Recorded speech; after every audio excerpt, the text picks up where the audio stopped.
रामायण केवल एक कथा नहीं है, यह भारत की आत्मा है। यह एक ऐसा जीवन दर्शन है जो बताता है कि कैसे एक मानव अपने कर्तव्य, सत्य और मर्यादा का पालन करके भगवान बन जाता है। रामायण की शुरुआत होती है अयोध्या से, एक ऐसी नगरी जो सरयू नदी के किनारे बसी थी, जहाँ धर्म और न्याय के आदर्शों पर शासन होता था। ये नगरी खुशहाल थी, समृद्ध थी और उसकी रक्षा करता था उसका राजा, महाराज दशरथ। अयोध्या की सड़कों पर शांति थी, हर घर में दीप जलते थे, मंदिरों में घंटियां बजती थी। ये एक ऐसा नगर था जहां धर्म और संस्कृति सांस लेते थे।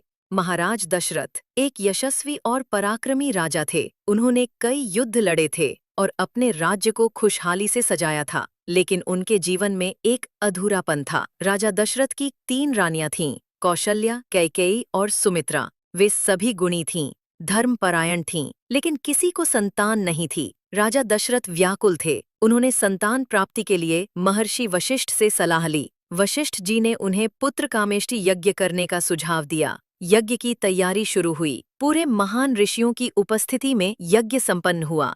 यज्ञ की अग्नि से अग्निदेव प्रकट हुए। उन्होंने एक स्वर्ण पात्र में दिव्य खीर दी और कहा, इस खीर को अपनी रानियों को दो, तुम्हें पुत्र की प्राप्ति होगी। राजा दशरथ ने खीर को तीनों रानियों में बांटा। कौशल्या को आधा भाग मिला, कैकेयी और सुमित्रा को 1/3 और 1/6 भाग मिला।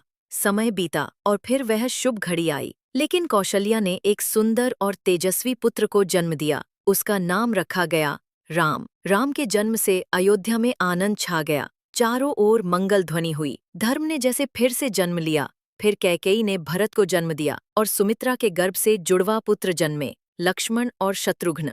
चारों राजकुमारों के जन्म से अयोध्या महोत्सव में बदल गई। राजमहल में किलकारियां गूंजने लगीं। सभी ने देवी देवताओं को धन्यवाद दिया। राम बचपन से ही विलक्षण थे। वे शांत थे, संयमित थे, सभी का आदर करते थे। राजा दशरथ उन्हें देखकर गर्व महसूस करते थे। उनका चेहरा एक दिव्य तेज से दमकता था। राम न केवल शारीरिक रूप से बलवान थे, बल्कि उनका चरित्र अत्यंत उन्नत था। वे हमेशा सच बोलते, छोटों से प्रेम करते और बड़ों का सम्मान करते। लक्ष्मण